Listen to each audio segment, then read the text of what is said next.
خبر بڑی ہے، یونائٹڈ نیشنز میں ترکی کے پریزیڈنٹ طیب اردوان کی طرف سے کشمیر کا مدعا اٹھانے پر انڈیا کی طرف سے ترکی کو بڑا سخت جواب دیا گیا۔ انڈیا کے ایکسٹرنل افیئرز منسٹر مسٹر جے شنکر کی طرف سے ایک ٹویٹ کیا گیا ہے اور جو ایشوز انہوں نے اس میں مینشن کیے اس میں ایک ایشو سائپرس کا بھی تھا۔ تو آپ اس کو جان لیں کہ جتنا سینسٹیو ایشو کشمیر کا انڈیا اور پاکستان کے لیے، ویسا سینسٹیو ایشو ٹرکی کے لیے سائپرس بھی ہے۔ ٹرکی کے پریزیڈنٹ نے جو بات کی وہ بہت ہی ایک نیوٹرل سی بات تھی۔ اب حالانکہ ایک سافٹ لینگویج استعمال کی ترکی کے صدر نے، لیکن وہ بھی ناگوار گزرتی ہے بھارت کو، اور اس کے بعد پھر ہم نے دیکھا کہ پورا بھارت میڈیا اب ترکی کے پیچھے لگ گیا ہے، اور ایک طریقہ ہے کہ دوسرے جو لیڈرز ہیں کم از کم ان کو یہ بتانا چاہتے ہیں کہ چلیں ترکی کے پریزیڈنٹ نے تو کر دیا، لیکن اور کوئی کشمیر کا ذکر نہ کریں، اور اب کشمیر کا اگر ذکر بھی کریں گے تو وہ بھی ہمیں منظور نہیں ہے۔ اب اس سے پہلے یونائٹڈ نیشنز میں بلاول بھٹو کشمیر کا ایشو اٹھایا گیا،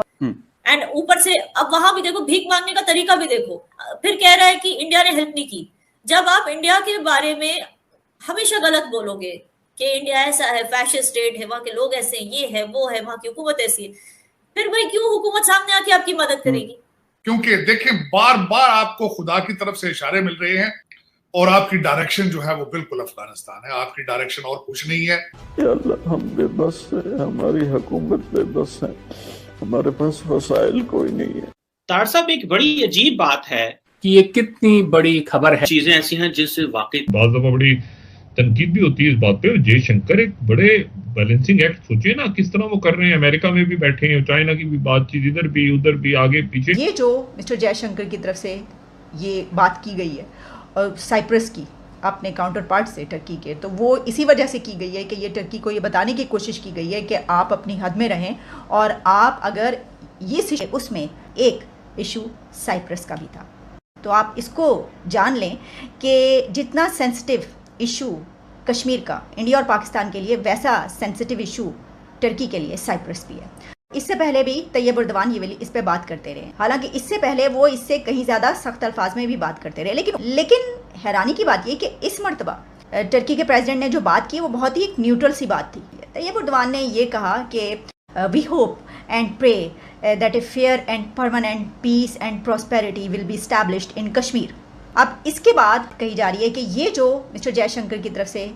یہ بات کی گئی ہے سائپرس کی، تو وہ اسی وجہ سے کی گئی ہے کہ یہ ٹرکی کو یہ بتانے کی کوشش کی گئی ہے کہ آپ اپنی حد میں رہیں، اور آپ اگر اس ایشو پر بات کریں گے تو ہم پھر سائپرس پہ بات کریں گے۔ اب اس سے پہلے یونائٹڈ نیشنز میں بلاول بھٹو ہمارے فارن منسٹر کی طرف سے جب کشمیر کا ایشو اٹھایا گیا اور اس پہ انہوں نے کہا کہ وہاں پر انسانی حقوق کی خلاف ورزی ہو رہی ہے، تو اس کے بعد ان کا جواب انڈیا کی طرف سے دیا گیا، اور انہوں نے یہ کہا کہ اگر یہ اس کی بات کر رہے ہیں تو یہ تو ہمارا انٹیگرل پارٹ ہے، اس پہ وہ بات ہی نہیں کر سکتے، اور یہ اپنے ملک میں جو ہونے والی ہیومن رائٹس کی وائلیشنز ہیں اس کے اوپر بات کریں۔ جو ترکی کے اب ترکیہ کہلاتا ہے، ان کے جو صدر ہیں رجب طیب اردوان، انہوں نے تقریر کی، اور اپنی تقریر میں انہوں نے کشمیر کا بھی ذکر کیا۔ تو ایک لحاظ سے ایک نیوٹرل اسٹانس تھا، لیکن بہرحال کشمیر کا ذکر کرنا اٹ سیلف واز امپورٹنٹ۔ 2020 میں بھی، تو اس وقت بھی، اس سیشن میں بھی اردوان صاحب نے بڑے سخت الفاظ میں کشمیر کا معاملہ اٹھایا تھا اور کہا تھا کہ اس کو UN کی قراردادوں کے مطابق حل ہونا چاہیے، لیکن اس بار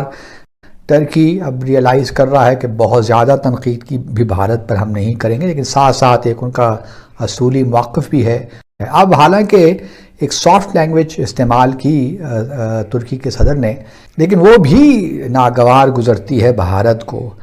اور اس کے بعد پھر ہم نے دیکھا کہ جے شنکر صاحب نے ایک ٹویٹ کیا کہ جی میری ملاقات ہوئی اور ہم نے دو طرفہ تعلقات ڈسکس کیے، اور ساتھ میں ہم نے سائپرس بھی ڈسکس کیا، اور اس کے بعد پھر پورا بھارت میڈیا اب ترکی کے پیچھے لگ گیا ہے۔ پورا میڈیا ترکی کے جو ہے وزیر خارجہ کے اور ترکی جو خاص طور پہ صدر ہیں اردوان، ان کے پیچھے لگ گیا، اور یہاں تک نہیں بلکہ یہاں تک بھی اب ترکی پہ الزام لگ رہے ہیں کہ جو ان کی شاید کینک پسٹلز ہیں وہ بھی کشمیر کے جو فریڈم فائٹرز ہیں ان کو اویلیبل ہیں۔ تو یہاں تک بھی اب بات ہو گئی ہے، اور ایک طریقہ ہے کہ دوسرے جو لیڈرز ہیں کم از کم ان کو یہ بتانا چاہتے ہیں کہ چلیں ترکی کے پریزیڈنٹ نے تو کر دیا لیکن اور کوئی کشمیر کا ذکر نہ کریں. اور اب تو ایک لحاظ سے یہ بتانا چاہتے ہیں بھارت کے لوگ کہ اگر آپ کشمیر کا کسی بھی ملٹی لیٹرل فورم میں کشمیر کا اگر ذکر بھی کریں گے تو وہ بھی ہمیں منظور نہیں ہے. تو سائپرس کا ذکر کرنا اپنے ٹویٹ میں یہ ایک لحاظ سے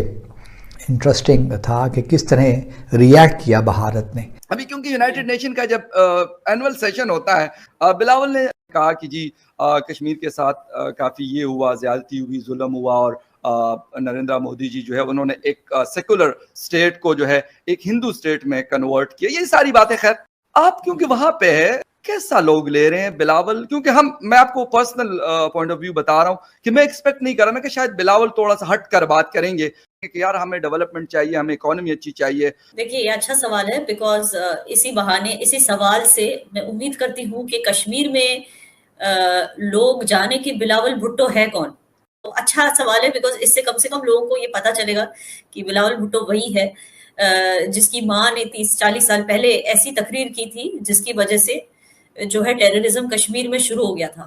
تو چلے بلاول بھٹو نے ایسا کچھ کیا نہیں، جتنا زہر اس کی ماں نے گھولا ہے بلاول بھٹو نے وہ کیا نہیں اور نہ کر پائے گا. بٹ انفارچونیٹلی ہر بار جا کے صرف پروپیگنڈا کرنا، وہ بھی کشمیر کو لے کے، اپنی عوام کی تو بات کرتے ہی نہیں کبھی.